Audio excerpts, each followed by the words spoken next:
Hi, and welcome to this week's Three Legs, Four Wheels F1 podcast. It's Paul here with Sean. And Lee. No Chris again this week, unfortunately. He's otherwise tied up because we've been very selfish and recorded on a Tuesday, and I think he's got band practice tonight, hasn't he? Yeah, I think so. It's very inconvenient of us. It's coming up to the time of year, though, when all the musicians on the Isle of Man, or all the amateur musicians on the Isle of Man that actually want to make enough money to pay for your guitar strings and drumsticks for next year, practice like nobody's business just to get some TT gigs in. And who's left the phone closed? I can hear phone interference. I've just moved mine away. Maybe it was mine. Maybe it was mine. Oh, professional as always. Sorry we've not been around for the last few weeks as well. It's just been... Well, I mean, we had 2 weeks of nothing to talk about. My well-publicised anxiety attack, and we couldn't actually all get together at the same time last week. Yeah. And even though we phone it in, I think we'd have had to phone it in, if you catch my drift. I've talked myself into a corner again, haven't I? Miami Grand Prix. Sorry, no LL Cool J to introduce us for that, but what did we think? It promised much, didn't it, after qualifying, and the grid was a bit mixed up, and then the race was just sort of, I thought it was entertaining enough. We've just had two average races. That's all. And I find it quite weird, like looking online and stuff like that. F1 fans, like you'd think Formula One had never been like this before. I think the main issue that I've got is with the circuit. Yes, they're trying to sort of shoehorn every possible combination of straights and corners in there. But I don't know, I'm a traditionalist. It doesn't flow. It's like one bit and then a complete change of what you're meant to do to move into the next. There's no sort of... The corners aren't very transition-y. No, I can see that. For me, I don't know if that matters like a huge amount. I mean, you're going to get better tracks than others, aren't you? Oh yeah. Mm-hmm. You know, it's not as good as Singapore, but it's better than Valencia. So there's that. Everything. I think everything's better than Valencia. Yeah, I don't know. Like I barely go on like social media and stuff now because everyone seems dead negative about Formula One at the minute. I think recently there's been a lot to be negative about, or contentious, shall we say? Has there? Yeah, for about the last 2.5 years. No, but yeah, but that's I don't understand. Like people are going on about how like boring the last two races were and stuff, and how nothing happened. And to be fair, there was a good chunk of action going up and down the field. Oh yeah, I mean there were things going on, but I mean Baku that we had week before last, that actually had the least amount of overtakes around that circuit.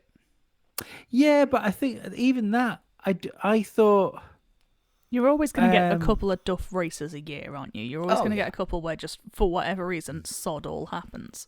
Yeah, but I mean, I thought like Max and Checo chasing each other down for basically the whole race. I mean, I thought that was pretty cool. You know, even just the fact that Perez could hang with Verstappen like that for a whole race. Like if someone would have told me at the beginning of that race that Max would have just been following Perez, I'd have just gone, well, you know, it's obviously like this week. Obviously, at some point he's going to overtake him, and he just, you know, he wasn't quick enough, and I found that alone quite interesting for that race. Maybe it's because Baku's been famous for chaos, hasn't it, for years? Yeah. Yeah, I mean the first Baku race when it was the European Grand Prix was I think that was artificially dull just because it was during the great radio debate when, you know, the pit wall was barely allowed to pass any information on to any of the drivers. You know, the infamous "I can't tell you that, Lewis" moments. Yeah. And then he said, well, if I tell you what I'm going to do, can you tell me if it's right or wrong? It's like, no, I don't think we're allowed to do that either.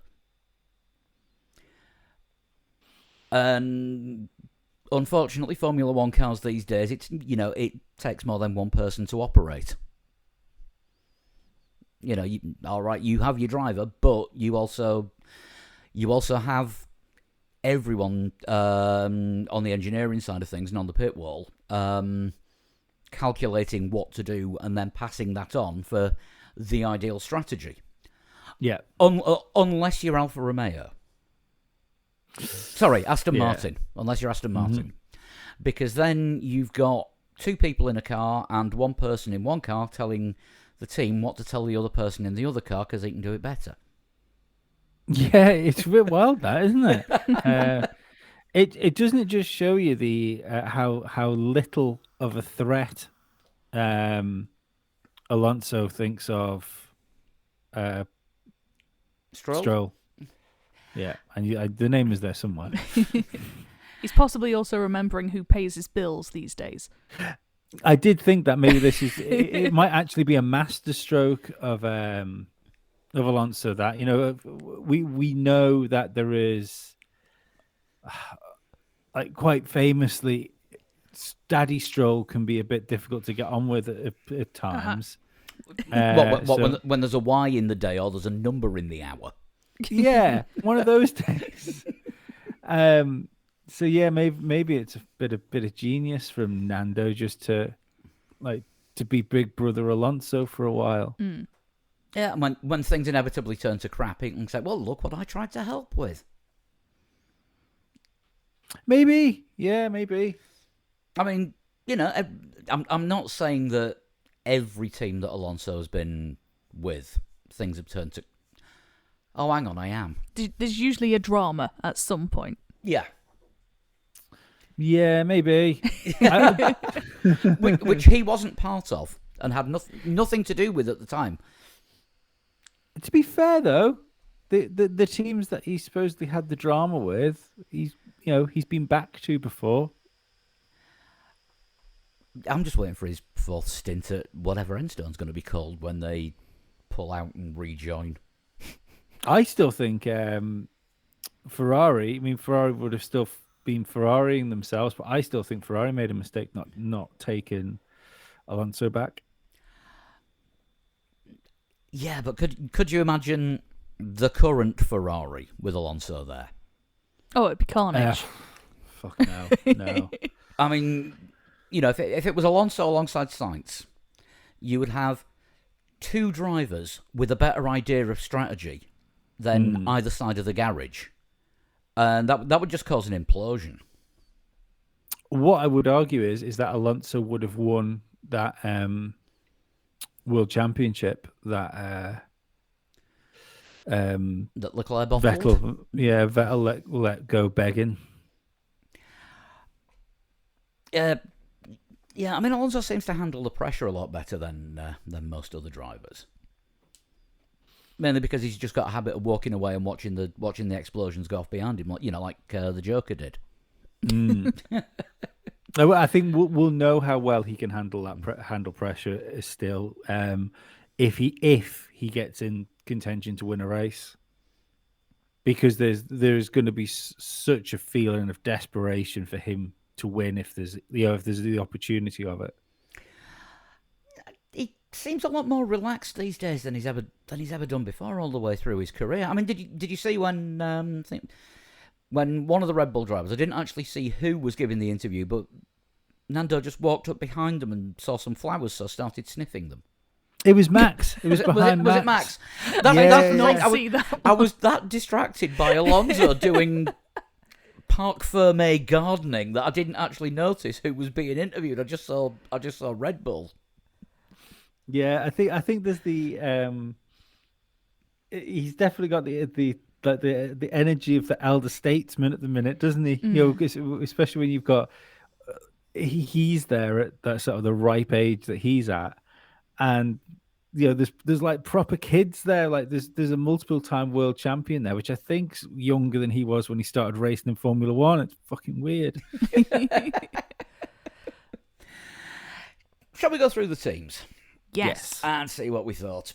And as I sadly predicted mid-race on Sunday, we're going to be doing McLaren first.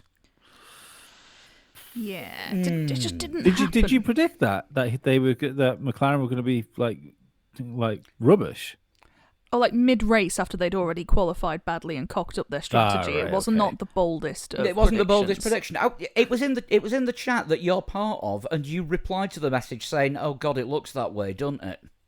Oh, sorry. No, I thought I thought maybe you thought it was going to go wrong before this happened, because I was full on excited for McLaren going into this race. Oh, I mean, I was until Friday night.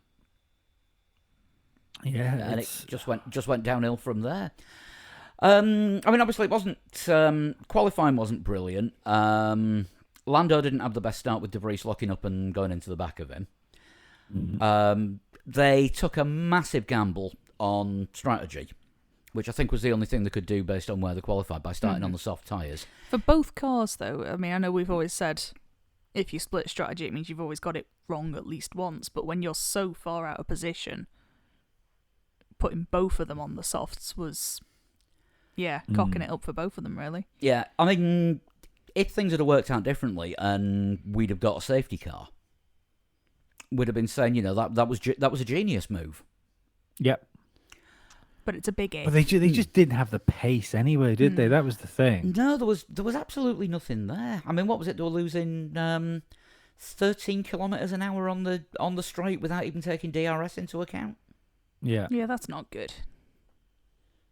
They had the new Baku upgrades, and after Baku, this is one that we would have said last week. That I would have said last week, but I'm saying it now. Possibly the saddest team statement ever, that they'd got the 2 points that they achieved in Baku on their own merit. It's like, oh God, this isn't McLaren. That's something you'd have heard from Claire Williams 3-4 years ago. Yeah. It's just, I mean, I always say a weekend to forget, but bloody hell, was it ever? The two things from that is, the more concerning thing, I see Formula One slipping away from Lando Norris, which I think is a real shame.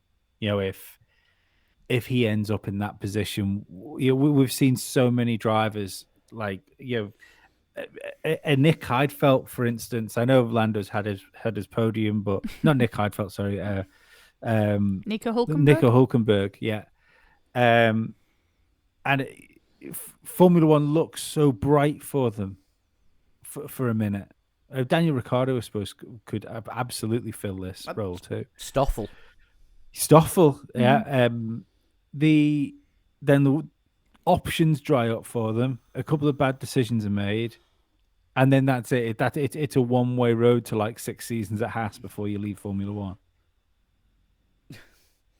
And then keep failing to win a IndyCar race and coming second lots.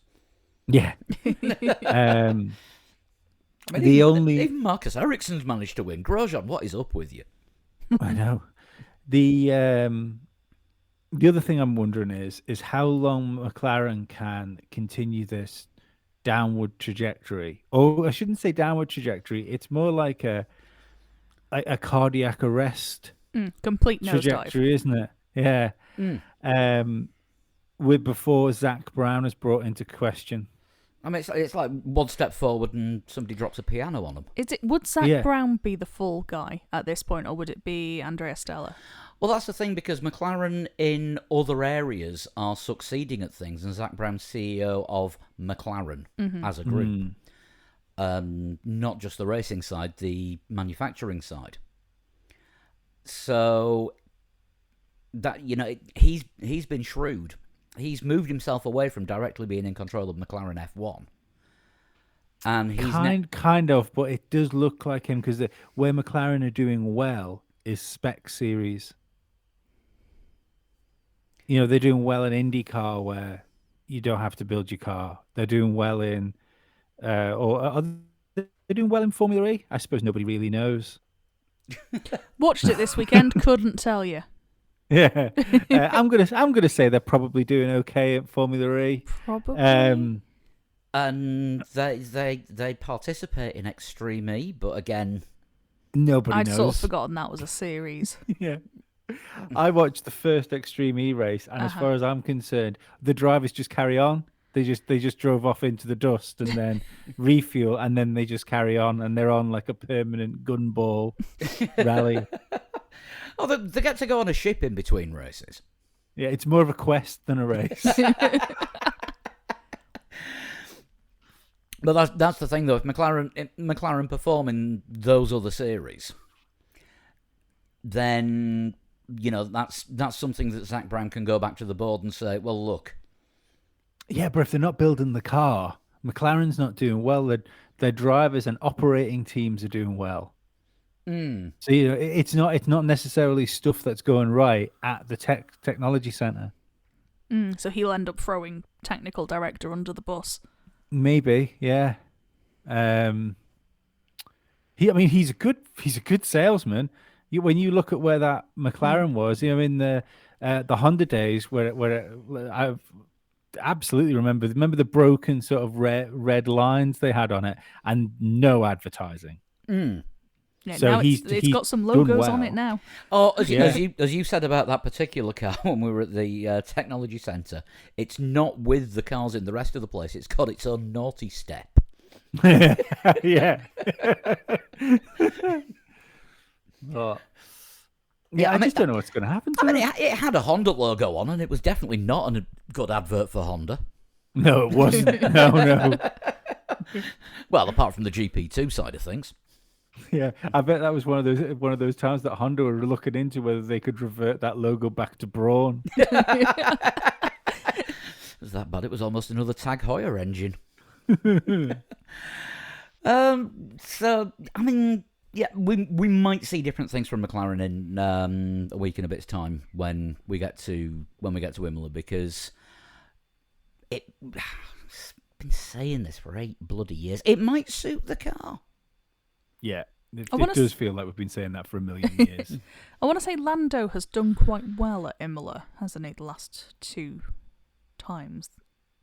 I think he's been there or thereabouts in the points. So yeah, it just depends on what McLaren turns up. Mm. Well, we've just got to hope that this weekend was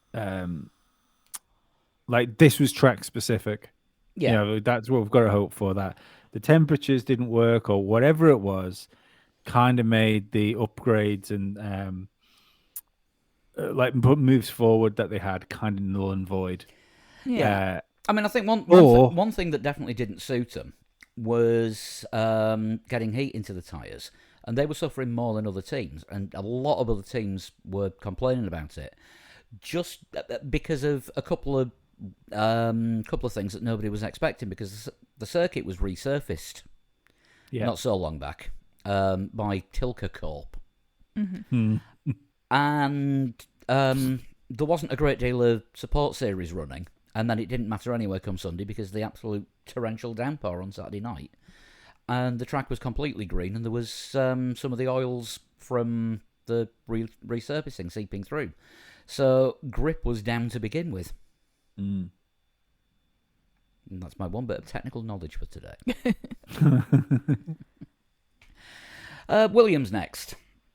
Albon in 14th, Sargent in 20th. A fairly anonymous race all round, I think. It was a bit. Albon was getting angry on the radio.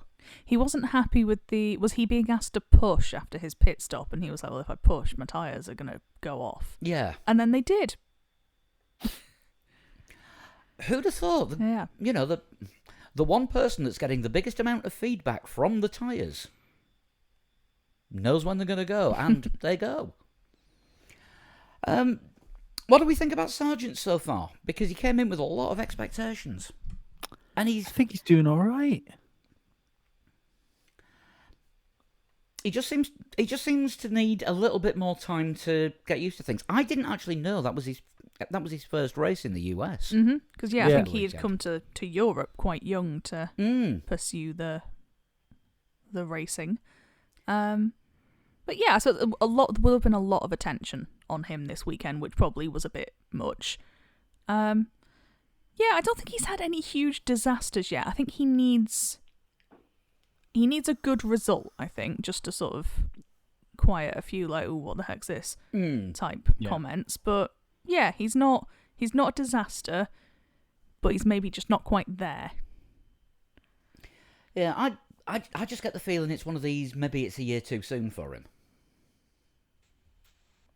Maybe it's a year too soon. I also, unfortunately he's in the other car that's like playing a role in the Albon redemption story. You know, I still genuinely think that Albon should be on the shopping list now for bigger teams.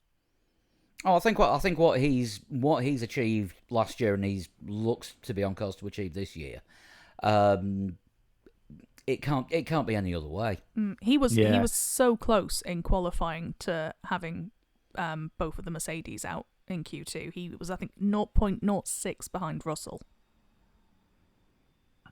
Yeah, I think if I was, coming towards the end of contract, if I was like an Alpine or McLaren, if they can't keep hold of Lando, that sort of like mid grid area team, he would well be on my shopping list.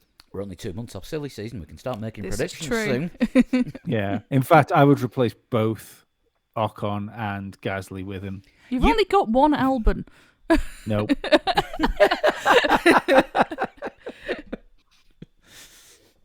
I think there is a little brother, but I don't think he drives.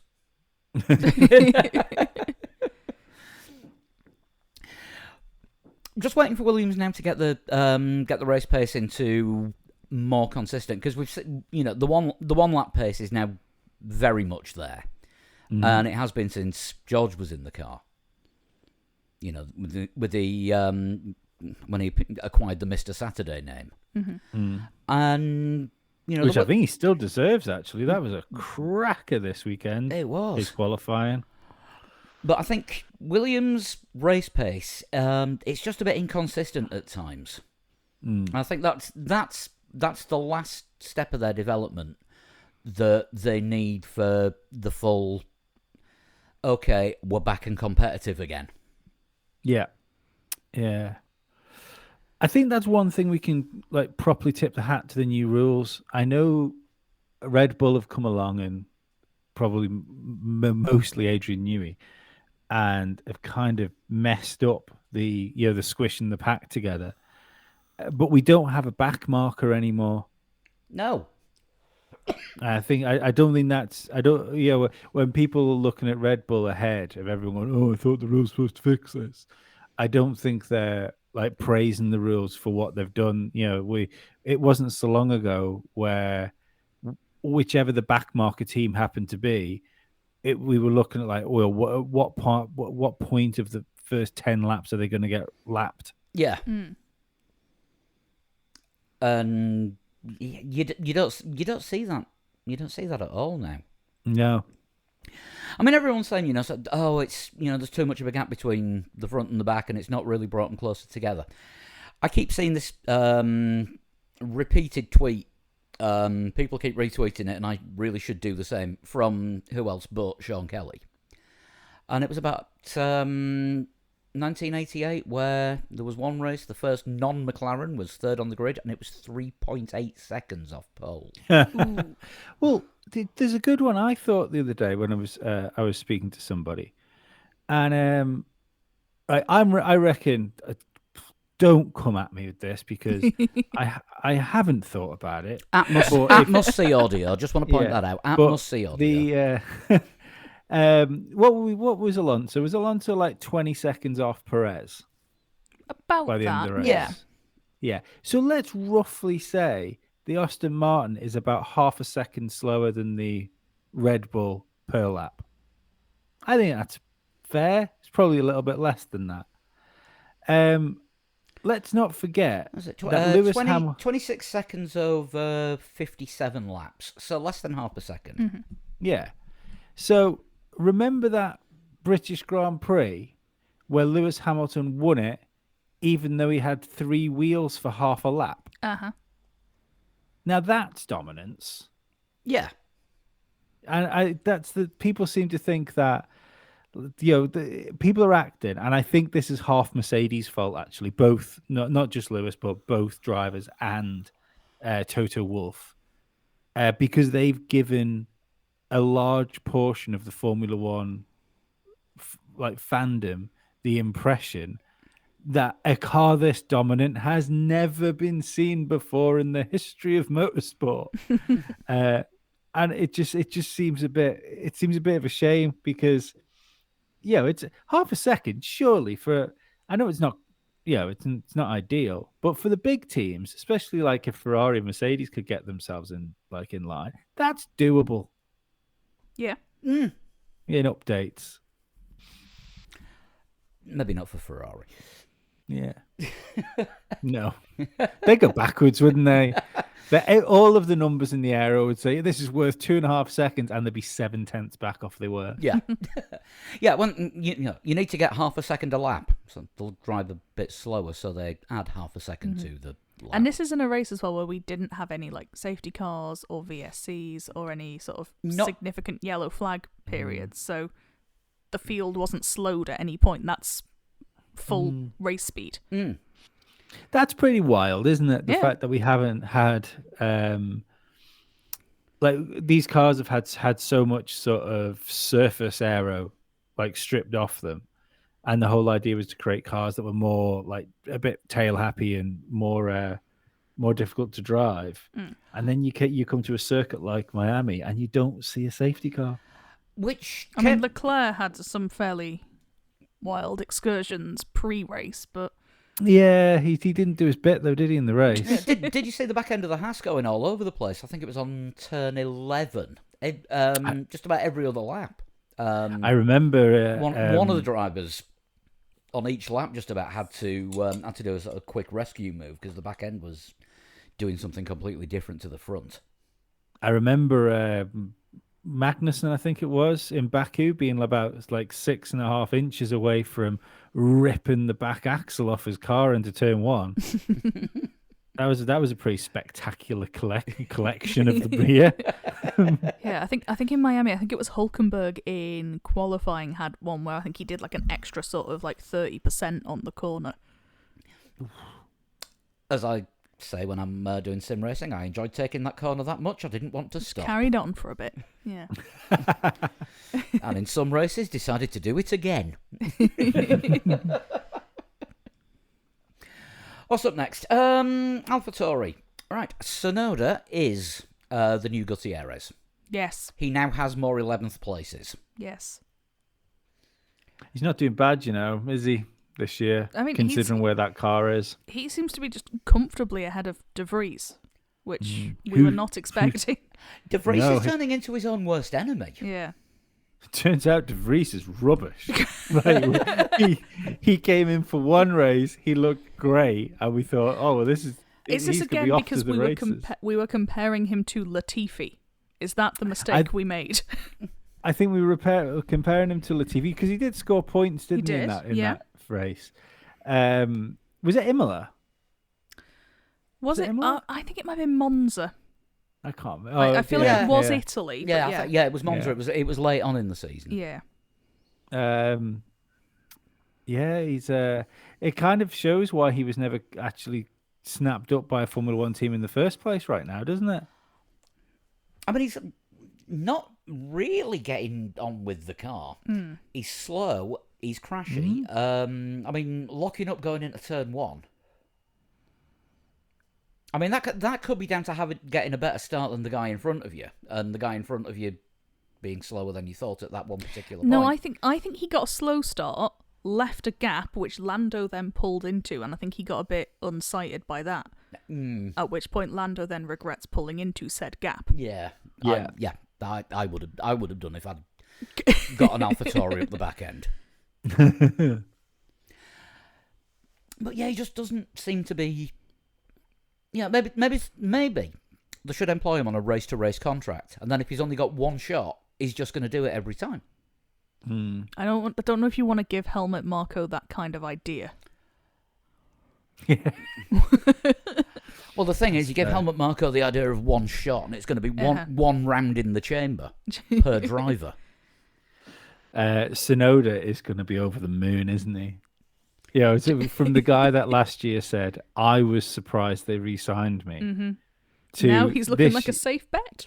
Yeah, he is. He looked like a shoo-in for that scene. I mean, some decent upgrades on the car, and he could be a regular point scorer. Yeah. I mean, we're coming into proper upgrade season now that the actual European part of it started, apart from Canada. Mm-hmm.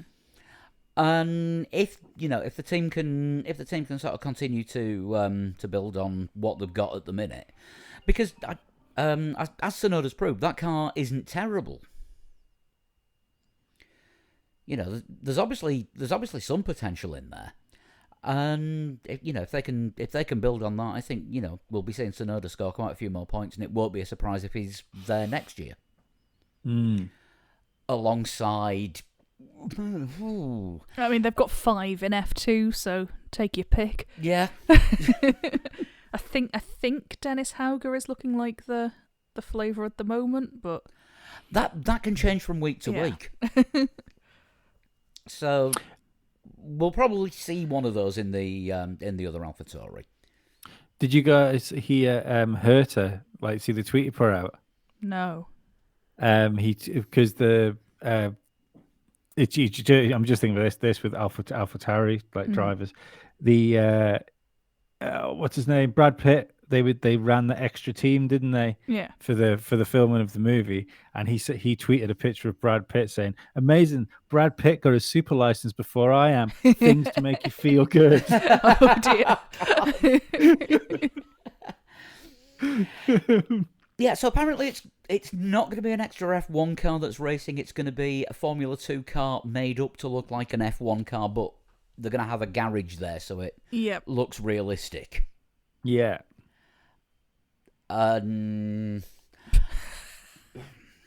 know. Remember all the fuss when Stallone was going to make the F1 movie that turned into Driven?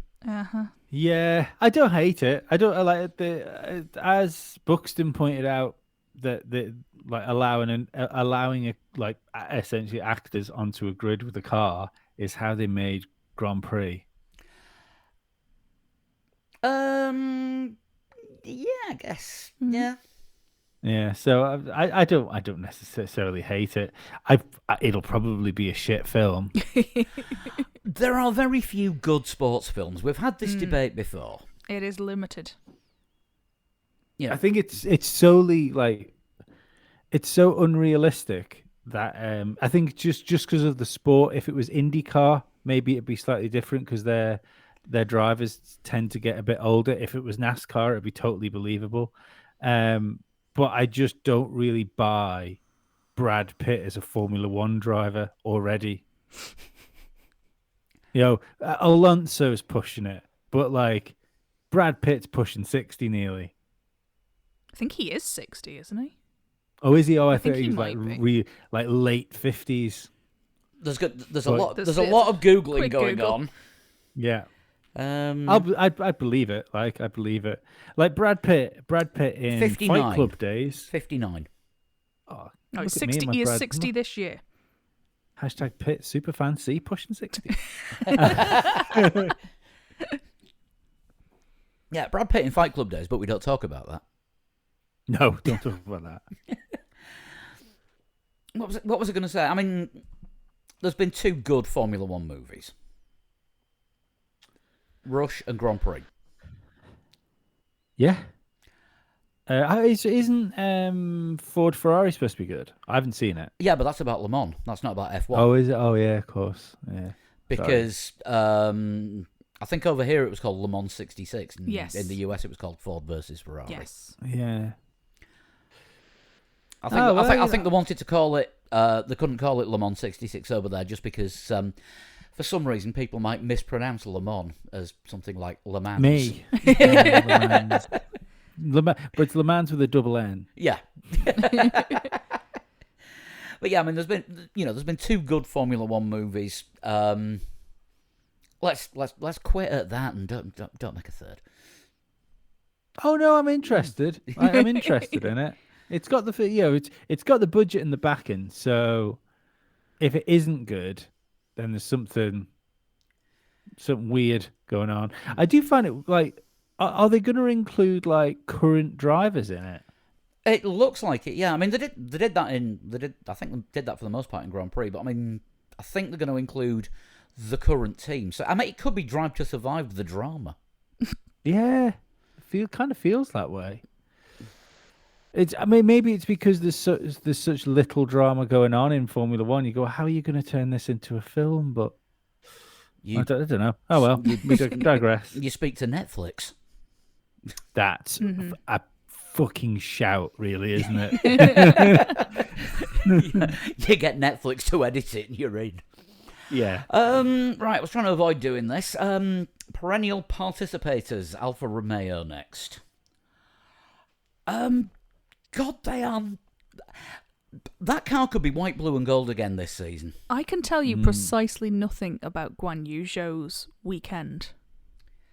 I can tell you that he finished 16th because I've got that written down in front of me. And that he drove an Alfa Romeo. Good. Other than do you know what that... the interesting thing is? Do you know what the interesting thing is about Alfa Romeo? Go on. Is that in order for what's going on there to be a success, they need to be a race-winning team in 3 years. Yeah, they better get on with it then. You know, it's 3 years, isn't it? 26. 26 Audi. when Audi comes in. Yeah. It's 2023. My maths. 3 years. Two and two-thirds years, shall we say. Yeah. It seems odd, doesn't it? You know, when you think of it in that amount of time. Because am I right in thinking they're going to be Sauber next year? They're going to be like Sauber for 24 and 25, and then Audi from 26. I think so, but I've kind of lost track. I think that's what it is at the minute, but yeah. Unless they can summon another title sponsor for a couple of years in between. I mean, at the moment they are Alfa Romeo Stake powered by Sauber. No, they are Alfa Romeo, and that's that. Keep your stake. One interesting fact about Alfa Romeo this weekend: Bottas lost a position to Lewis Hamilton at exactly the same corner as he lost one last year. That's incredible. That's fast and loose with the definition of interesting, I think. It's about as interesting as it gets. Yeah. But yeah, when Lewis overtook Bottas, I just remember back to last year's race when Bottas just didn't put up a fight, let him past, and all the Valtteri it's James jokes came out. Excellent. Yeah, I don't know. They are just... I don't have anything more interesting to top that with No. on the subject of Alfa Romeo. You know, they are F1 broccoli. Nobody particularly enjoys them. They're nobody's favourites, and they're just there and keep turning up. I really like broccoli. I quite like broccoli. Yeah. You like as soon as you get it in your head when you're a kid that you're eating trees and you're a giant, you can't not like it. We'll all agree to differ on this one. Yeah, if you do more than 50% of the broccoli you're served, you're doing quite well. I'm not a big fan of broccoli. But yeah, have we got You just keep your brockphobia to yourself. Keep it out of this podcast. I'm Brock-less now, not Brock more now. I like that. Yeah, can we think of anything else to say about Alfa Romeo this weekend apart from they're like one of Rosberg's suits? It's uninspiring, isn't it? I think even Just like one of Rosberg's suits. Yeah, Rosberg's suits look fabulous. It's just, but what do you expect?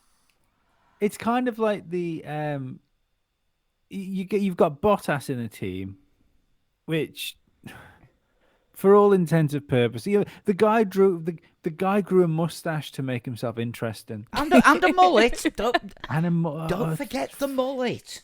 Yeah, I mean, don't get me wrong. I'm glad people are out there having fun. I'm all fun. I like fun, but it kind of feels like when somebody's doing that to like draw some attention to themselves, you feel like going, well, you could always like, do your job properly and people would take notice of you that way. But Joe's not been too bad. Joe's on the pace of Bottas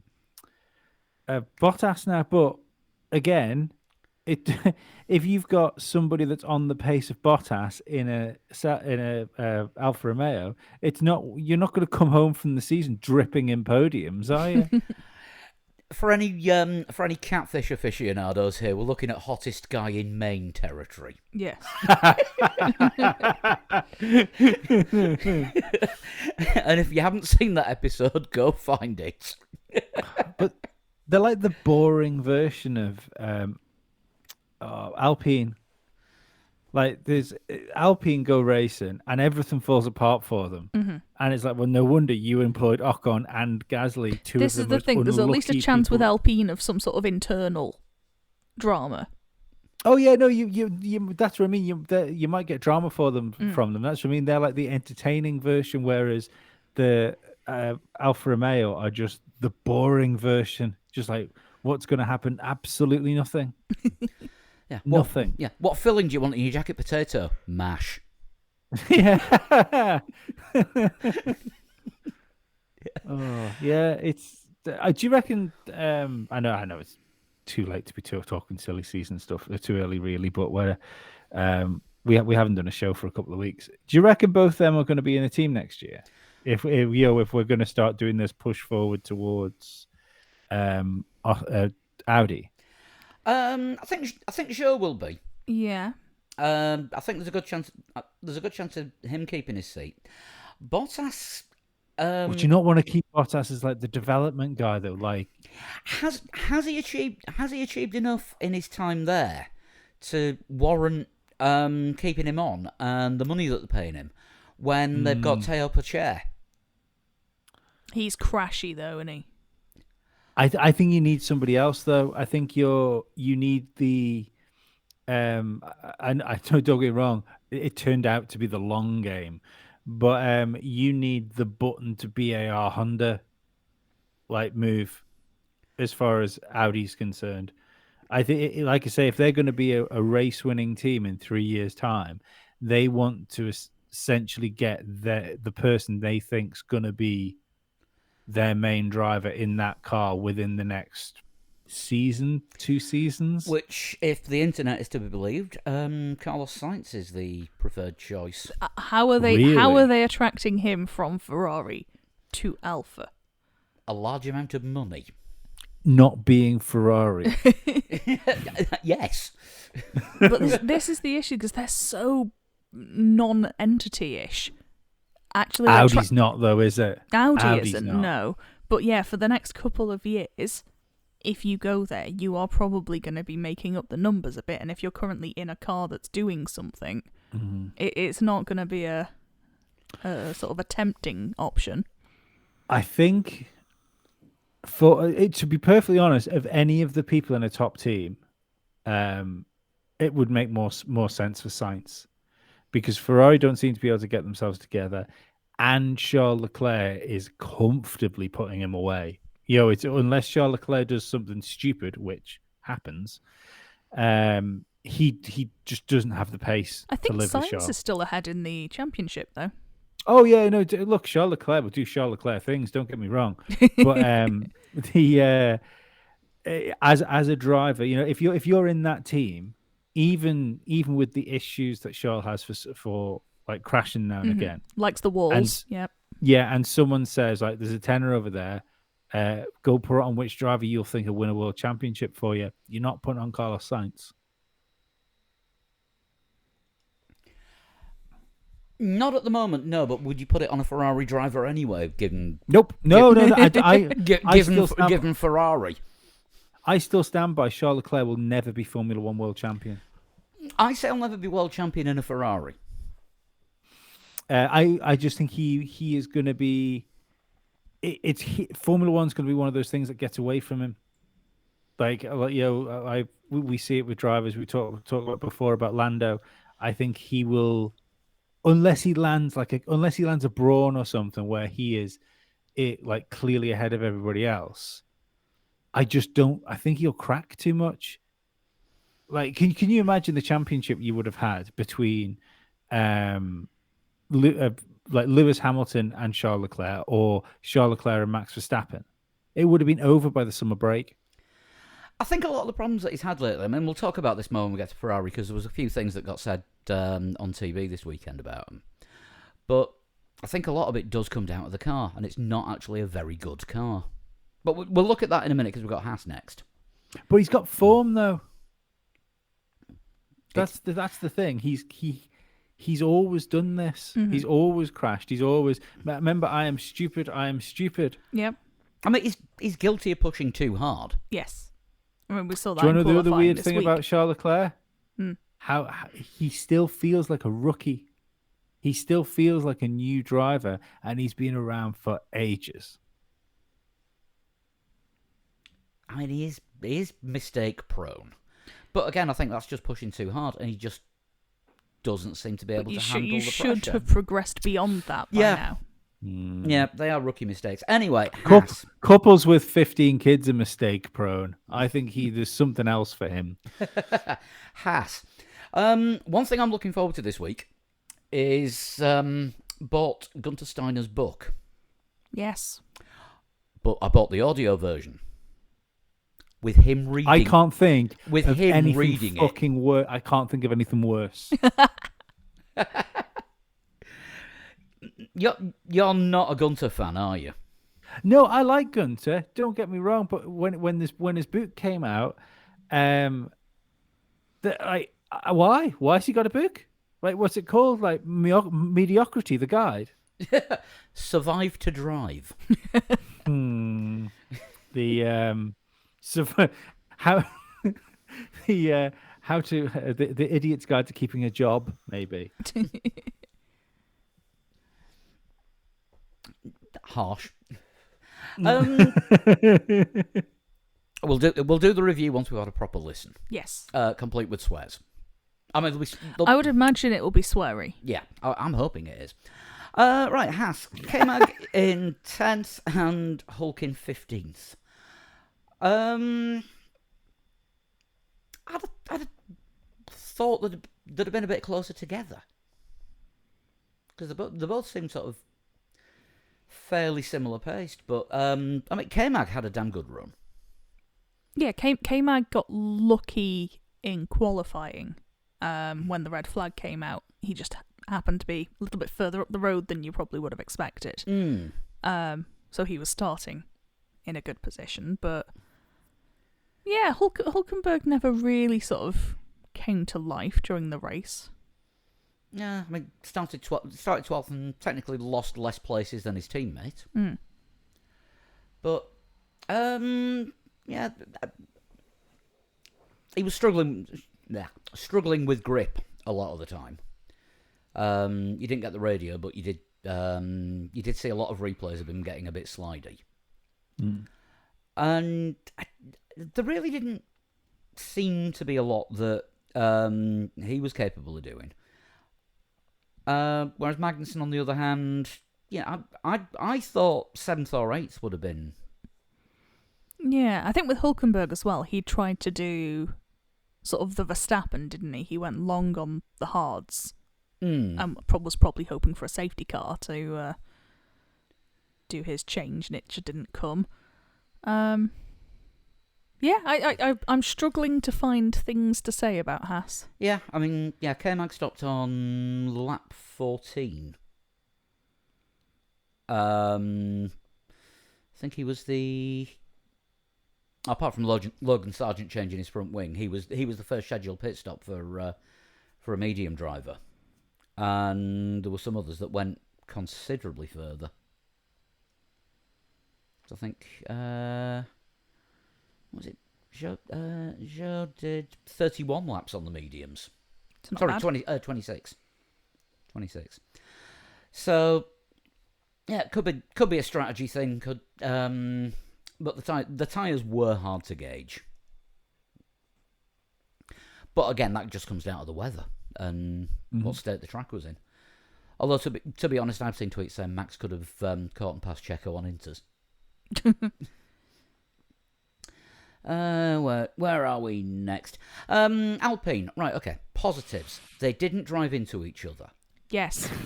The car didn't set itself on fire. Yes. They have been through therapy and no longer consider themselves barrier abusers.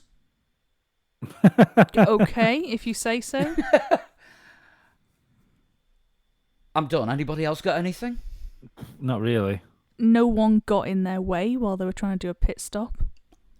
A good change. Yes. First time I've ever seen the FIA summoned to the FIA in Baku. You would have thought. I mean, we'll hark back to that. I know it's been talked about a lot, but you would have thought that the FIA person in charge of setting up Parc Fermé and telling the photographers, yes, you may now enter the pit lane, would have been aware that there was still a car that hadn't pitted that was going to be on a racing lap. It shouldn't matter anyway whether there's someone due to make a pit or not. If someone gets a puncture, they're coming into the pit lane and they might be coming in at very short notice. You don't stand in the pit lane. Well, I mean, the pit lanes. Well, they actually got it wrong, because they allow the photographers of Bill Parc Fermé on the pit lane when the last car on the lead lap has crossed the line, and they miscounted by a lap.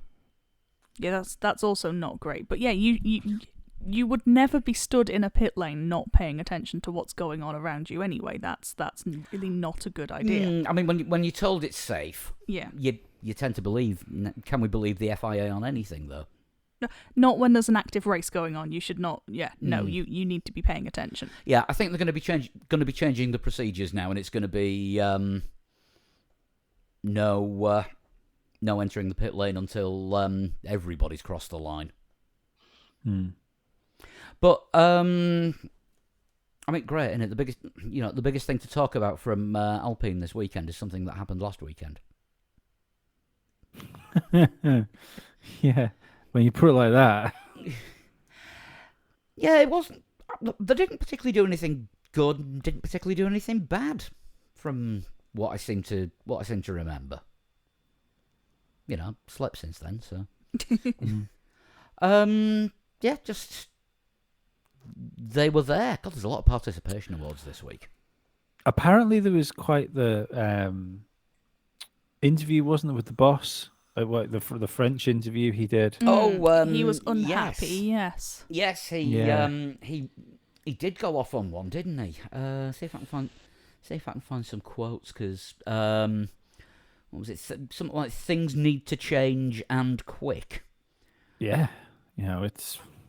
I mean, he's right. Yeah. Although Otmar's actually fired back, saying, calling us amateurish.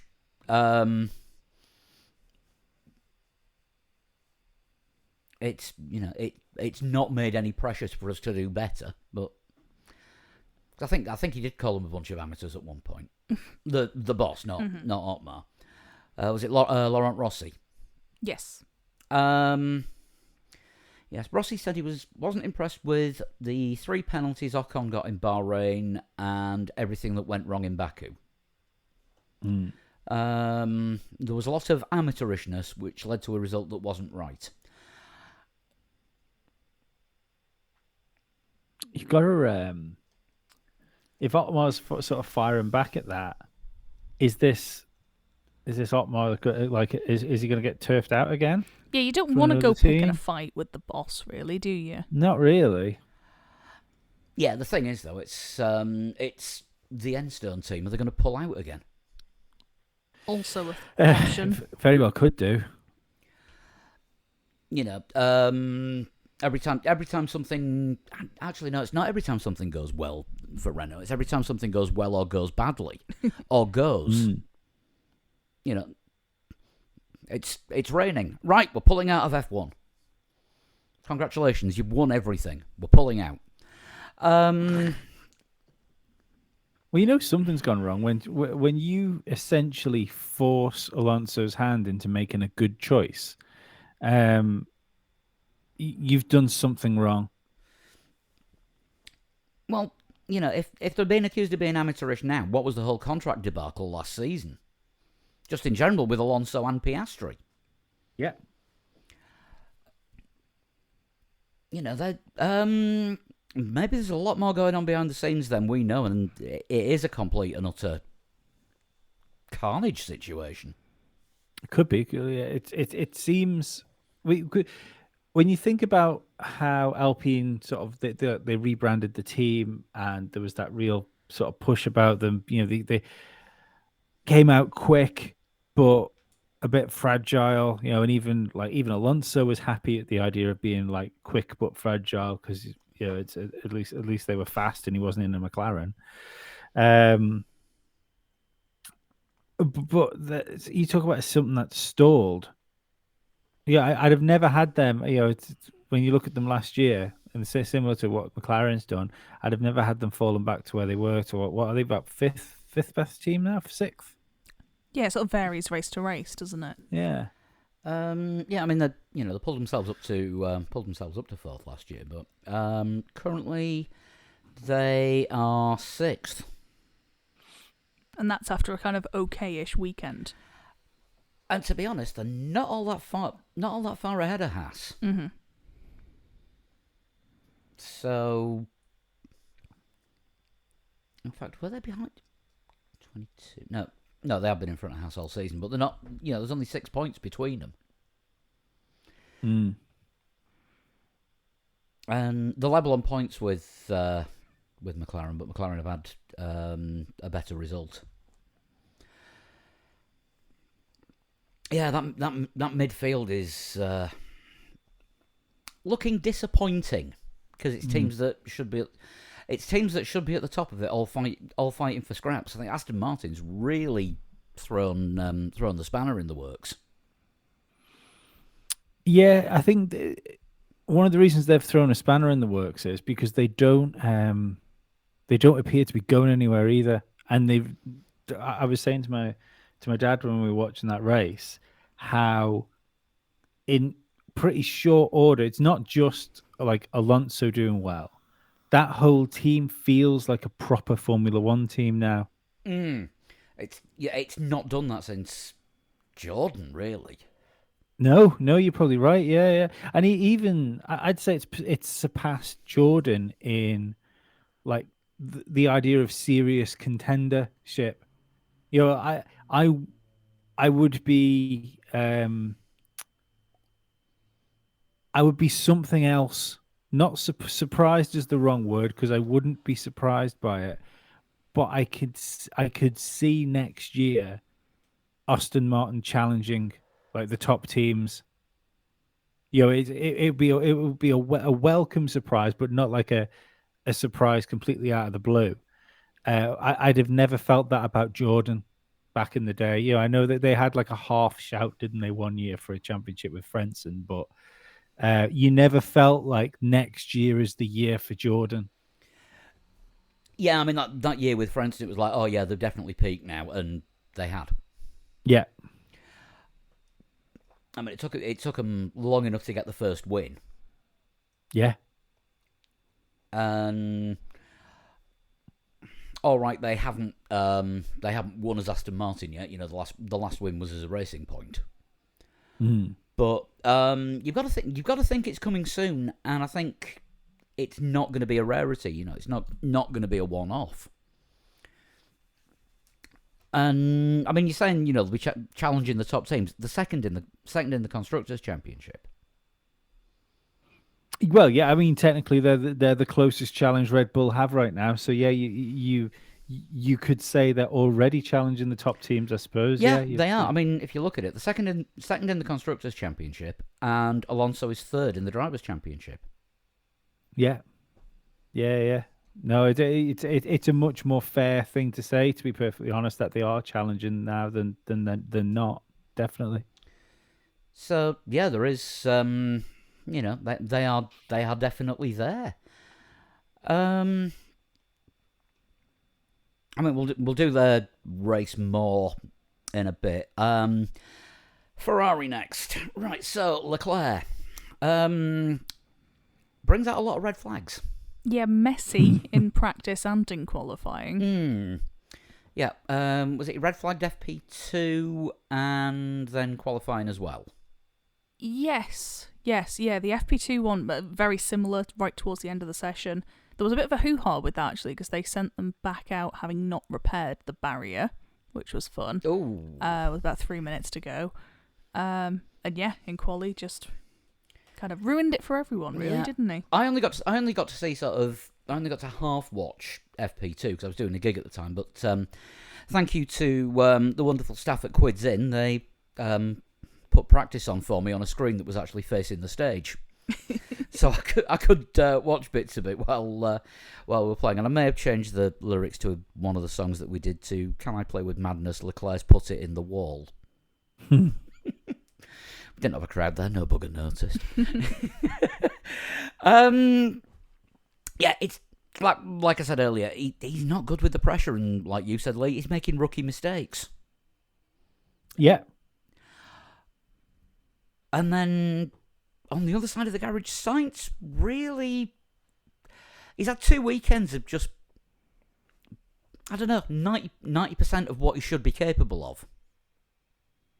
You know, he's perfectly adequate, but he's not picking things up when Leclerc screws up. This is it, isn't it? If Leclerc wasn't making mistakes, it probably would be a bit more like, what's Sainz doing? You know, he's obviously, you know, he's got the championship points, but has he been a place or two ahead of where you'd expect him to be if he had a consistent teammate? I mean, I know we get pulled up for a lot of anti-Ferrari bias on this, but I mean, for the most part, Ferrari... It's so easy, though, isn't it? Like, Ferrari tend to do it to themselves. Yeah. The funny thing was, I was only said to Dad the other day when something happened, like some Ferrari thing happened, and I turned around and I said, I really, really do enjoy like Ferrari doing badly, you know. Like I really, really enjoy it. Because I was saying how, like, because I quite like Carlos Sainz, but I can't want him to do well until he's in a different coloured car. And then I said to him, and the funny thing is, I only really, really enjoy Ferrari doing badly because Schumacher drove for them at one point. That's it. It's his legacy. Yeah. A legacy of hate he's left. Oh, I've got that album. I think it was My Testament, wasn't it?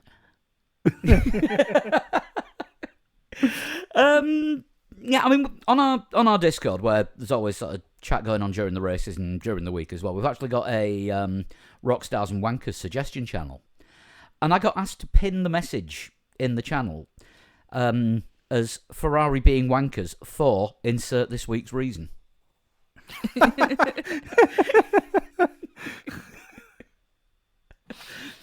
And that was done by Wings Triumphant, our usual Rockstars and Wankers correspondent. I must say though, for anyone watching this that might have saw that like Leclerc's off and wondered what I thought about it when it happened, like however excited people think I might have been when Leclerc crashed in qualifying, like at least 5x that.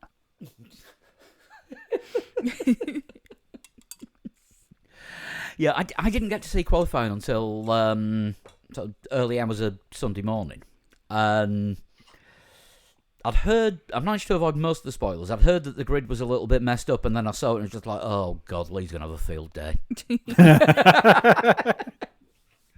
Yeah, it was a good quali. Yeah, I thoroughly enjoyed it. I'm not surprised. Right, Mercedes. Russell in 4th, and Hamilton with a recovery drive to 6th. I mean, both had good drives. I mean, you don't see Lewis going out in Q2. First time it's ever happened in the US. Because the stat this weekend was he was the most successful driver on US soil. Or the most successful F1 driver on US soil. Yeah, so I think Mercedes might, in certain circumstances, have the opposite problem to Williams, which is the one-lap pace is lacking and the race pace is there. Mm. You know, the changes should be coming in soon, and things should start to improve. It needs to happen quick because this isn't the Mercedes that we've come to know, and let's go for all have differing opinions on. Yeah, I think they're like solidly.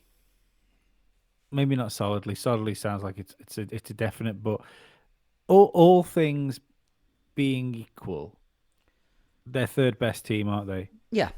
Ferrari maybe like again on one lap pace, maybe slightly more spectacular. But as long as nothing crazy happens, I think a Mercedes on race pace should be ahead of a Ferrari by the end of the race. Which is pretty much what we saw Russell do. I don't think Russell did anything like incredible with his race.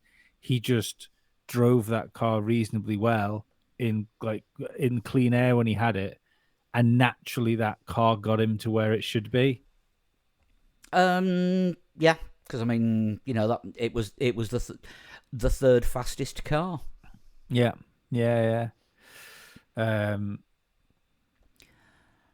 But it's not going to take much, is it? It's not going to take much for them to be up there hassling again. That's what they're saying, because I mean last year was an absolute nightmare with it taking the vast majority of the season to actually sort the porpoising issues out whilst retaining the pace. Rules have been tweaked this season so that, I'm not saying for their benefit, but it kind of helped with where they were putting the car philosophy this year. Next thing is they're going to be changing the entire aero philosophy over the course of the season. Do you reckon they've written this year off already? There's a lot of carryover, isn't there? I don't think you can write years off anymore, because you're so limited on testing and aero that your updates have to matter, not just for this year but also moving forward. That's why McLaren couldn't just write off what they had and why they went down that road for so long before they went, we've got to turn back here and change something. And it's done them, hasn't it? Like fully done them. And I suppose Mercedes, where people keep turning around from last year saying, they should have just jumped the concept of car, they should have just changed concept straight away. If you haven't got something that you can go to, I mean, they could have just McLaren themselves. They could have been in a much worse position. Yeah, I mean, they're struggling to get results from what they've got, but yeah, where do you? Are they? They're not struggling to get results. They're struggling to get the results that they expect. That's it. Yeah. That's that. But that's the thing. Haas would do all manner of satanic rituals to get that Haas to go as quick as that Mercedes. I'm just wondering how many goats Aston Martin have sacrificed for their pace. I think Mercedes might sacrifice a goat by the end of the year. Well, hey. Actually, no, it's a Canadian team that sacrifice a moose. Okay, actually, I'm sure there's some fans listening to this would have thought that Mercedes sacrificed the goat by letting George past. Ooh. Yeah, that was a George is faster than you. Do you understand this message moment, wasn't it? I tweeted that. I mean, yeah, he was quicker. They were but they were on different strategies, but he was quicker. Mm-hmm. Yep. Great. Do you know what? This goes back to, I remember when George first went in the Mercedes and we saw him in practice, and I can't remember who it was that pointed it out. It was like one of the, it could have been, who's the old guy, the journalist, Formula 1 journalist. He's been around for years. He does some YouTube stuff. Friend of Scarbs. Pete Windsor. Yes. And he's always like being the driver guy. It's really interesting listening to him speak about drivers and like the driving styles. And he kind of plotted George all the way through up to kind of this point from the first couple of races he did in Mercedes. He said you should watch out for George being quicker than Lewis in practice, and then after like races have gone on, you'll see him starting to get the better of him in qualifying, and then before you know it, he'll have the better of him in most qualifyings and be on par with him on race. He said, and then the next step for George will be to be quicker than him in the race as well. You know, on a more regular basis than he is, because Lewis has been quicker than George this year over races. But when you look at the trajectory that Pete Windsor kind of, who is an out and out Hamilton fanboy as well, I might add, Pete Windsor. But when you look at the trajectory he plotted, as in this is the best possible scenario for George's career in Mercedes, he seems to be on it. Like, yeah, I mean, we are starting to see George outperform Lewis. Is it because he's getting to grips with this car a lot better? I think so. I also think there's a bit Lewis. I'm not sure how to put this without getting destroyed. Doesn't usually stop you. Lewis Hamilton isn't the Lewis Hamilton from McLaren when he was like stunning Lewis Hamilton. And I don't think even in Mercedes, really, he was that Lewis Hamilton. You know, that late on the brakes Lewis Hamilton, that was just throwing moves on people all over the place. And you kind of saw that this weekend, because there was definitely a couple of points that I know it's difficult to overtake. I know Mercedes have this straight lines issue here and there. But, you know, how long was he stuck behind Albon for? Mm-hmm. Yeah. 2008 Lewis Hamilton is not stuck behind Alex Albon in a Williams. I wonder if that does come from being in a dominant car for so long that you wouldn't go for like a 50-50 overtake because you're more interested in protecting your championship. Whereas now, actually, he can afford to maybe go for a 50-50, but I wonder if you got out the forget. habit. Yeah, you probably do. You probably just lose it. Yeah, he had a spat in the Mercedes where he had to overtake Rosberg, sorry. But even that kind of their championship was less racing each other, apart from a couple of races, and more trading wins. Yeah. Yeah. But like for the majority of Lewis's championships in Mercedes, he didn't actually have to fight anybody. Yeah, it's kind of, I don't know, the only way to describe it, muscle complacency. Yeah. Yes, but I mean, I suppose you just lose that. You're optimizing yourself. This is probably a much better way to do it. That probably won't get me crucified. You optimize yourself to do a different job. So whereas Lewis, when he had to battle people and had to come through the field, he was optimizing himself essentially as like an on-track fighter. Yeah.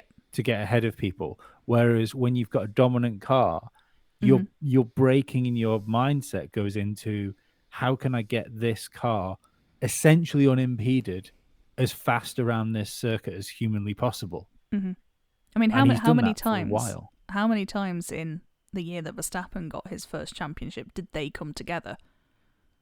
Because that was probably the first time in a little while he did have to go wheel to wheel with a title rival. Yeah. I 100%. I will take it to my grave that was Lewis Hamilton's fault at Silverstone. 100%. And Christian Horner would have Alex Albon agree with you. Yes, he would.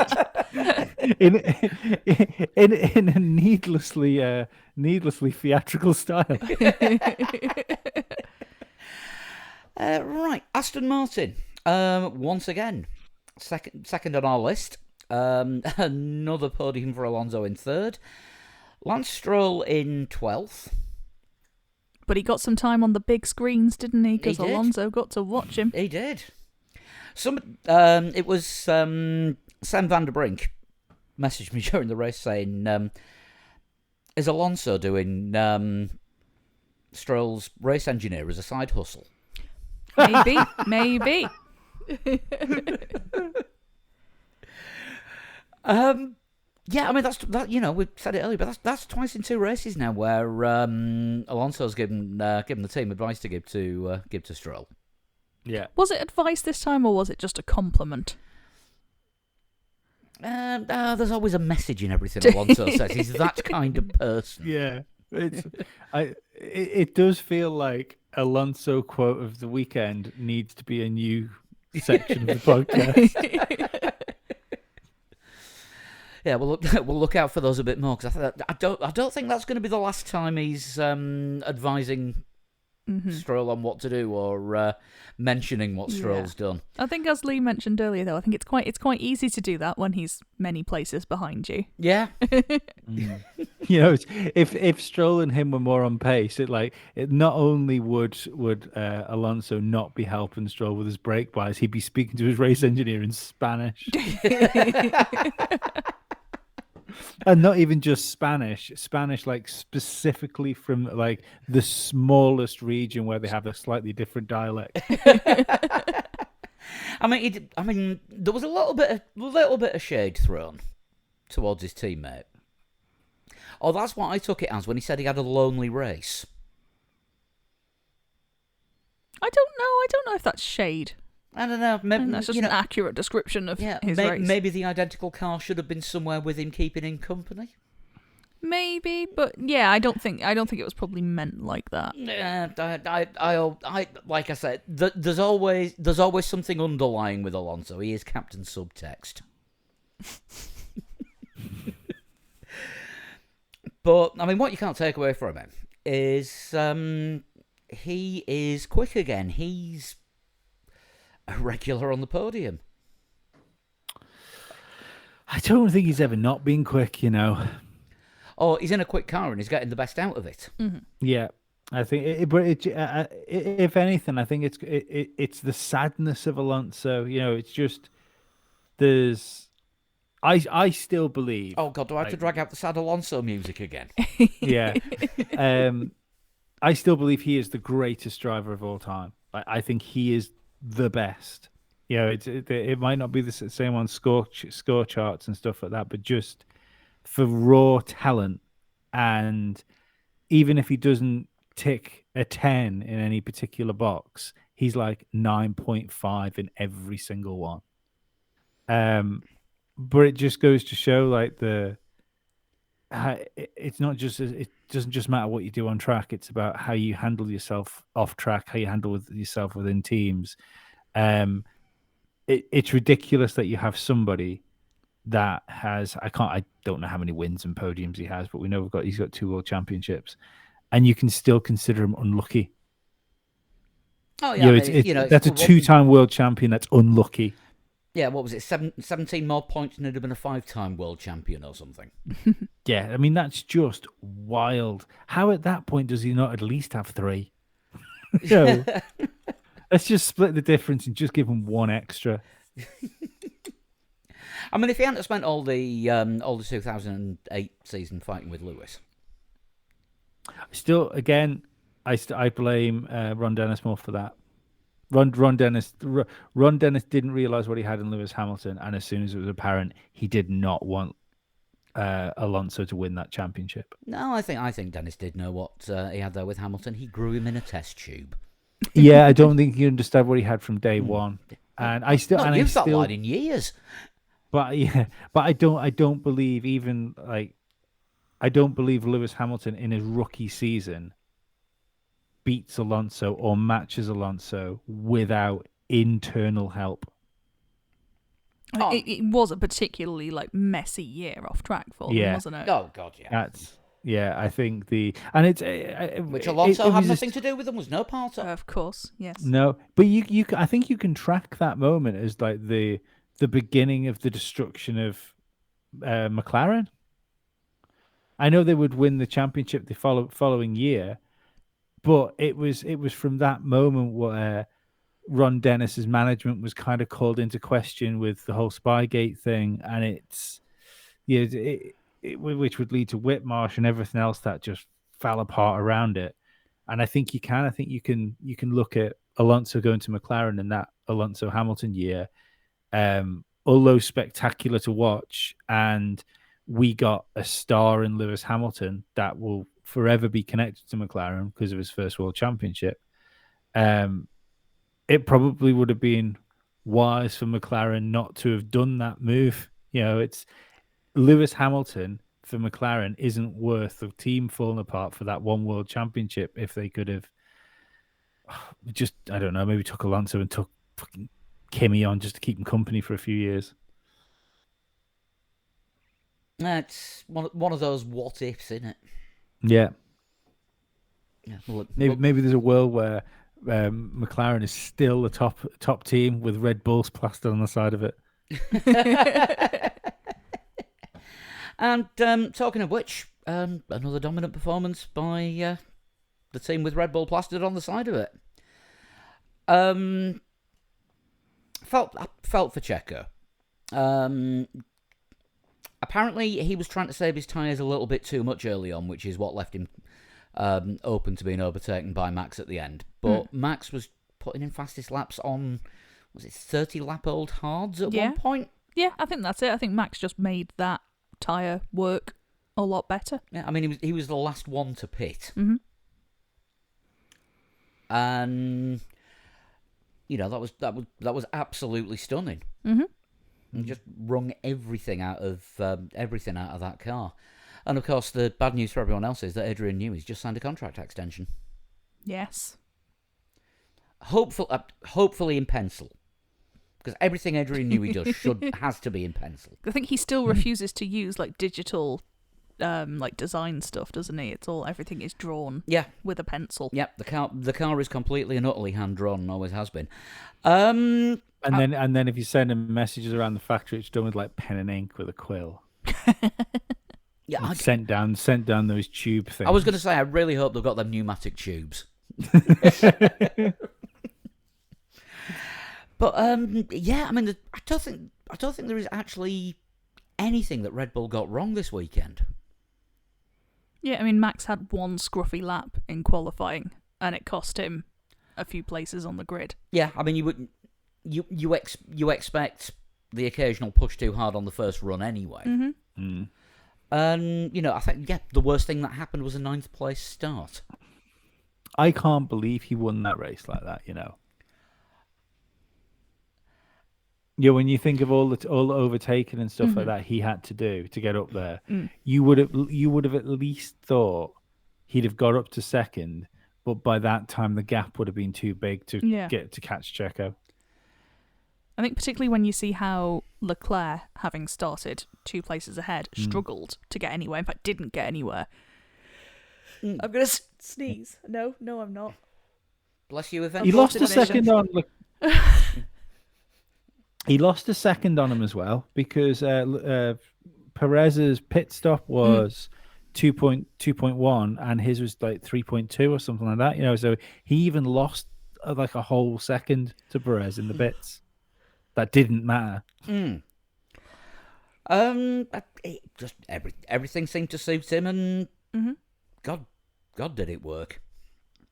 And what is it? The first win from 9th place since Niki Lauda in 1984. Something ridiculous like that.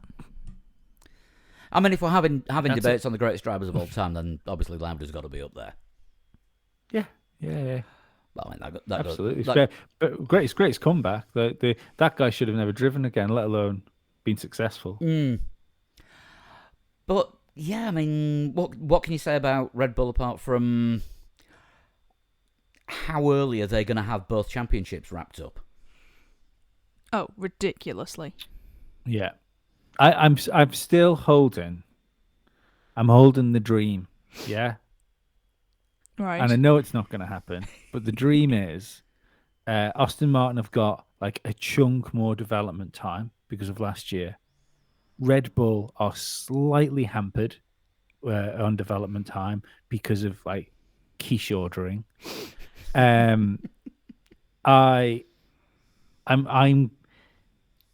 in my head, Alonso is keeping himself in the conversation while the car's like this. And through massive updates, they're going to get on par with Red Bull before or just after the summer break. That's the world I'm living in right now. Keep eating the cheese sandwiches.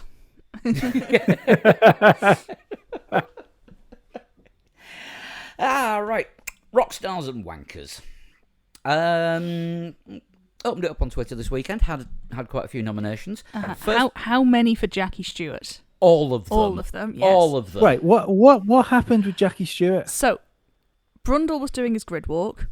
Wants to Yeah. get Roger Federer. Roger Federer is in like the super VIP section, which even Jackie Stewart wasn't allowed in. So Jackie Stewart just went, fuck 'em, barged into this area he wasn't allowed in. Shrugged off at least two, Yeah, if not more. dodged getting security tackled guys. by at least two heavies, gets to Federer. George Russell comes over to protect Sir Jackie from the heavies. And he then presents Martin Brundle with Roger Federer, who seemed well up for That's a chat. incredible.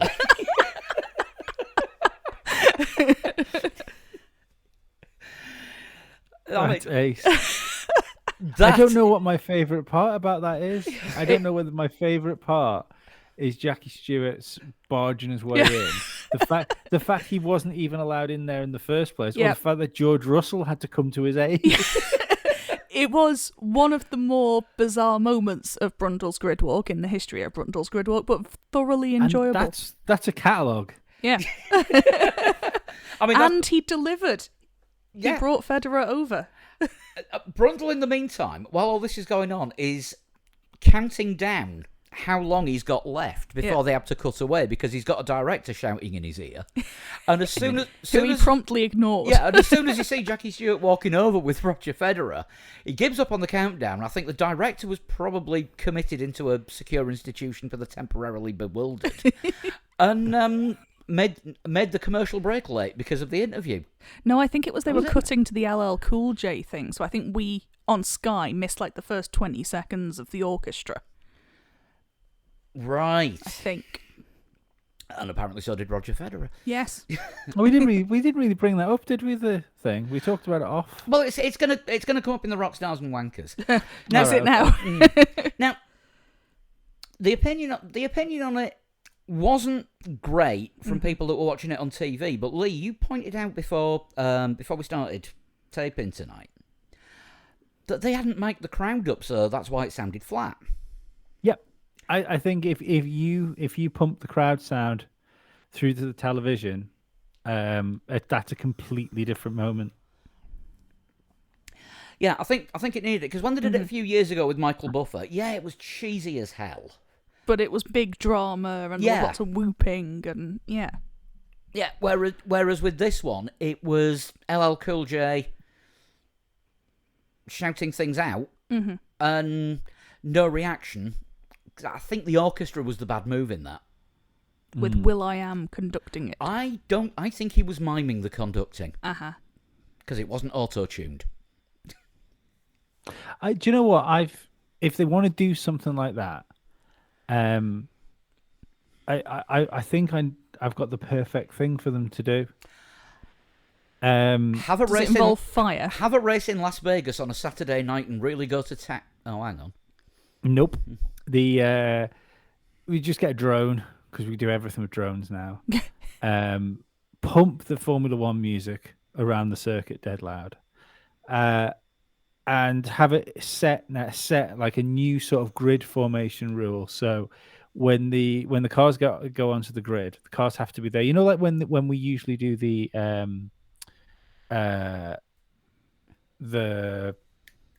national anthem. Yes. Like a national anthem situation.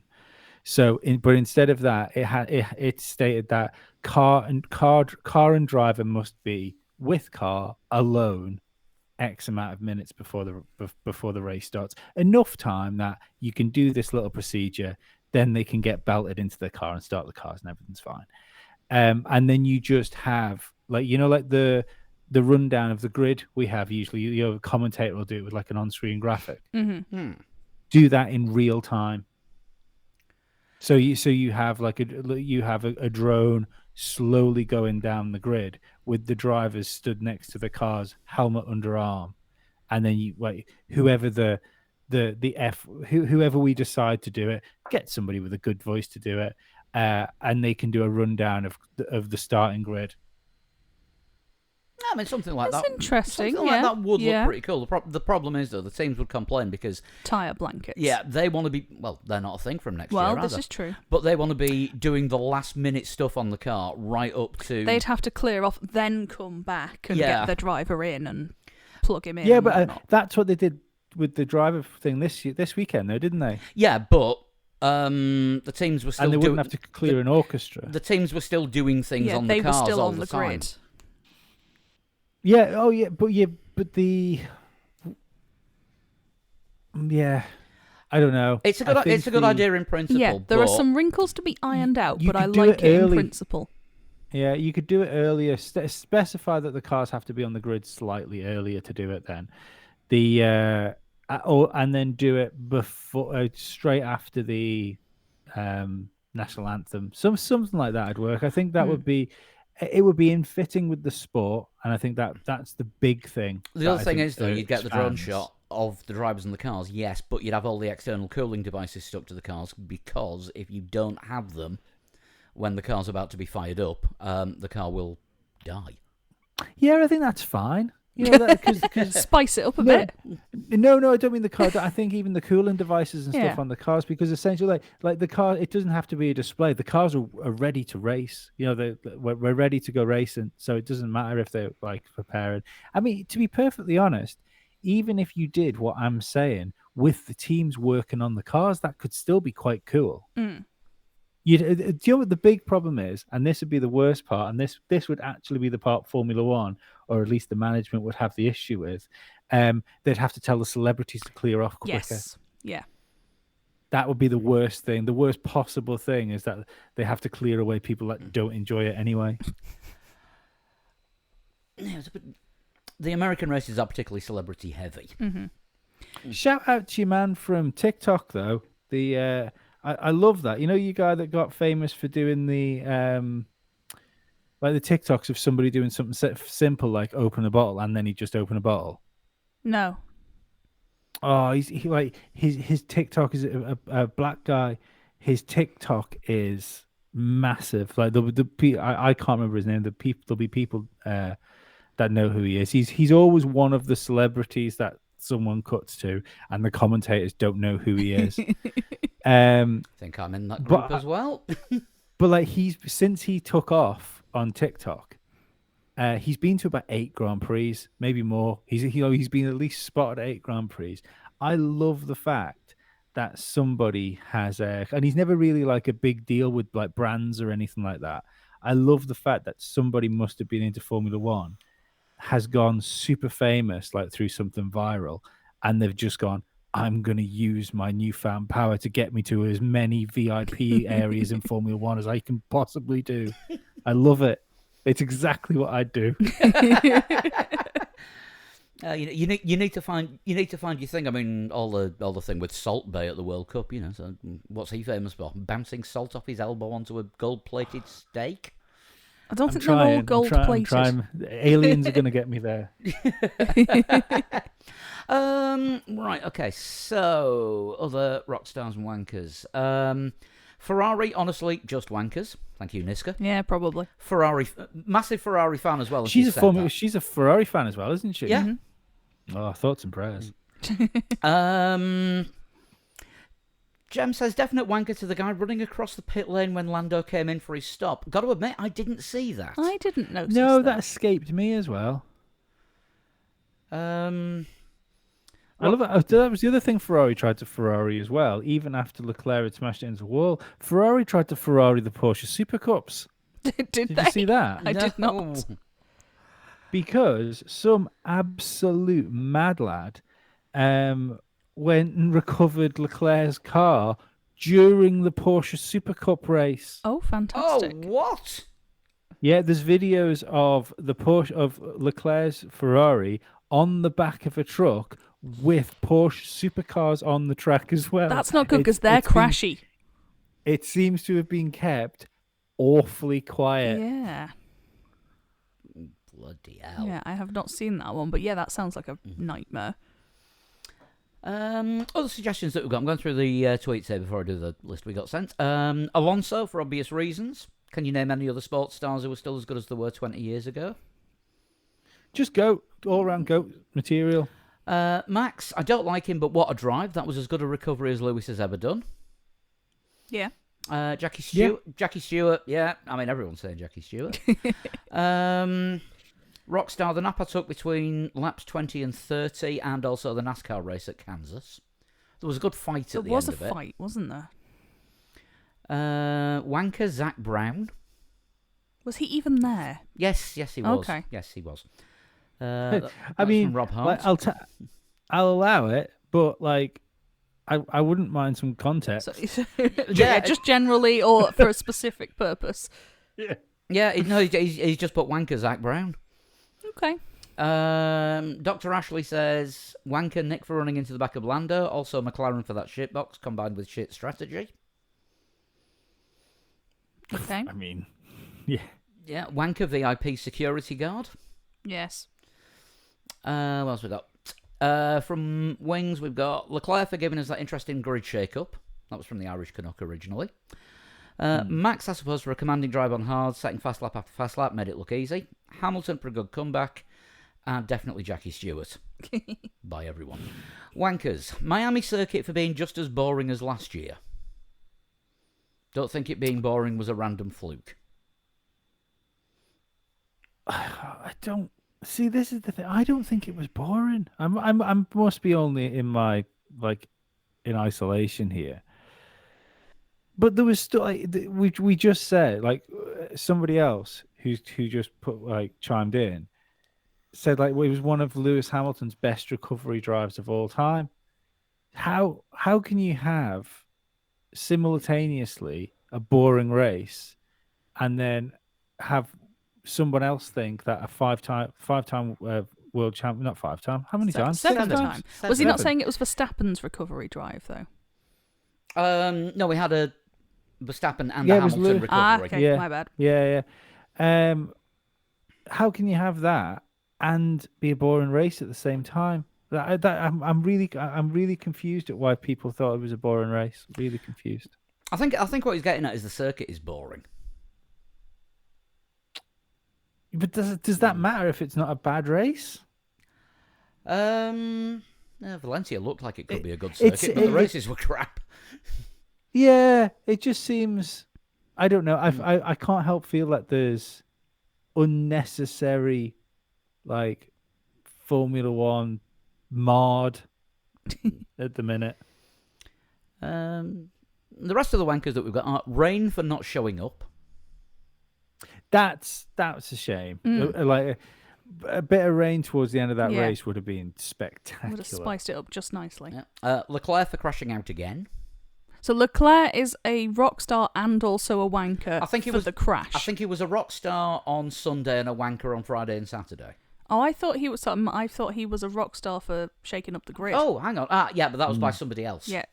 That was by the Irish Canuck said Leclerc was a rock star for giving us the grid shake-up. Wings Triumphant said Leclerc for crashing out again. Good. Oh, also said by the Irish Canuck. Okay, so it is the same guy that simultaneous said both things. wanker and Right. rock star status. And the biggest one to whoever prices the tickets, merch, and food at the Miami Grand Prix. $110 for a shirt that you can buy on the official F1 site for $60. That's not good. That's awful. This wasn't even any of the special specific Miami merch. This was just the bog standard team shirts. The baseball caps were going for between $70 and $90, and again, the normal ones. Wow, that's pretty awful, isn't it? I saw a lot of people complaining about the price of the food in the VIP area, which really confused me because the people complaining about it were never going to go there. There was a lot of complaints about food prices everywhere around there, apparently. Yeah. It was just expensive all around. Right, we need a participation award. Is it Alfa Romeo? It's going to have to be, isn't it? I think it's whoever polishes Leclerc's car. No, they've definitely participated. I think they. I mean, Yeah, but I don't know. That's extra participation because they have to do it more than every other team. Yeah. I suppose so. Yeah. Yeah. Alfa Romeo have got to be the participation award, haven't they? Mhm. I think they won it every time. Mm. Consistence. Yeah. Or McLaren. I've got to On admit, paper, yeah. Yeah, Mhm. but I mean, realistically, I think you've got to look at them as being right. Well, I mean, we started with them on paper, slowest team of the weekend. Just Yeah. there. Mm. Yeah, definitely. Yeah. And one last Rockstar nomination from Neaton, biscuits. Because we can't do F1 without biscuits. I mean, we had Jaffa cakes, which is very controversial in its status as a Now, biscuit. I was talking about this on Discord, and it was decided that Jaffa cakes are an acceptable F1 snack, Okay. and during the course of the race, in green flag periods, are an honorary biscuit. Right. Okay. I disagree with Jaffa Cakes being a biscuit because They aren't a biscuit, but they are an honorary biscuit during the race. They get like the biscuit participation award. They participated in the biscuit thing. Yeah, I feel as if you can't cope with like even a medium 5-second dunk, you're not a biscuit. Oh no, there's been science on this recently. The Jaffa cake is the, in air quotes, biscuit that is best for dunking. That's bullshit. And It can't be bullshit. It was on the front page of the Daily Star. Yeah, well, I'm fairly anybody. There was a timer, and they counted how many dunks they did before it fell apart, and it was the one that lasted the longest of the 18 biscuits they tested. The thing is, I would not want to dunk it in coffee because I can't imagine coffee and orange being a good combination. Dunk it in hot chocolate. Oh. Well, look, I think they did tea, but yes. As anybody that's followed me on Twitter knows, over the last 3 years, I've been quite questioning of the science, and this hasn't done anything to strengthen it. I think my main question here is why science has time for dunking of biscuits when I'm sure it's probably got better things to be doing with its time. Because the Ig Nobel Award still pays a decent wodge of cash. Oh, there you go. Maybe. The chocolate Leibniz, by the way, was second for dunkability. An F1 staple for us. Yes. Right, on that. Oh no, I'm an anti-Jaffa. On that note, shall we go? Right. Preview for Imola next week. And getting this in now. Anyone that does iRacing and wants to take part in, well, due to licensing issues, we are doing a 250-mile race round the Indianapolis Speedway as our 3rd anniversary of doing iRacing that we started during lockdown just to have some racing-related content. So if anybody wants to take part, the grid is limited as at Indy to 33 spots. Get in touch. Either drop us a tweet at 3 Legs 4 Wheels or at 3 Legs 4 Wheels on any of the socials, or email 3legs4wheels@gmail.com. Or drop a note in our Discord server, which there's a link to on the website. And we'll get you sorted out with that. If you want to get in touch with us individually on Twitter, we are At Sean Cowper. At Must See Audio. At Pablo100. And Chris is at Flood21. Huge thanks to everyone who subscribes on Patreon as well. For all your extra help and support. And if you want to join in with Patreon, it's patreon.com/3legs4wheels. Donate anything from £1, $1, or €1 a month, and it all goes to keeping us going, and maybe the occasional packet of biscuits or Jaffa. I want to do a rapid plug before we go. For anyone out there that's still listens to Must See Audio, because the Must See Audio has been through a merger. So I've Must See Audio and a YouTube channel called Alien Addict have come together, and that's kind of what Must See Audio is now. I've been sucked into that, so it's just Alien Addict if you're looking for the podcast. Did you have to get probed when you were being assimilated? Absolutely, several times. But yeah, we live stream every Friday night. There's usually a guest on. Every Sunday night is more of like a casual chat where we do a call-in thing on YouTube on Alien Addict. We've got like 8,300 followers, subscribers on YouTube now. It's going quite well. We had the other week, if you remember, if you guys know the poster that's in the X-Files thing, that I Want to Believe one with the silver flying saucer on it. That was supposedly taken by a one-armed, I think he was Swedish, photographer called Billy Meyer. Really famous UFO story, complete nonsense. And his representative, like the main guy that handles his affair, was our guest the other day. And I'm not going to beat around it. We absolutely destroyed that guy for the nonsense he tried to push forward, to the point he stormed off the show. Oh. And to this evening on Alien Addict, we've put a 15-minute debunk up of all those photographs from our resident photography expert, oddly named Stuart Little. Amazing. Yeah. Absolutely amazing. So yeah, check out Alien Addict on YouTube if you want to listen to the podcast. It's So now when Alien he's using Photoshop, does he use a touchpad or a mouse? Hey, yeah, like that. I've been low on the bad jokes this week. I had to get one in at some point. Right. Yeah. Let's go watch Eurovision. We'll see you next week. Ciao. Bye-bye. Bye.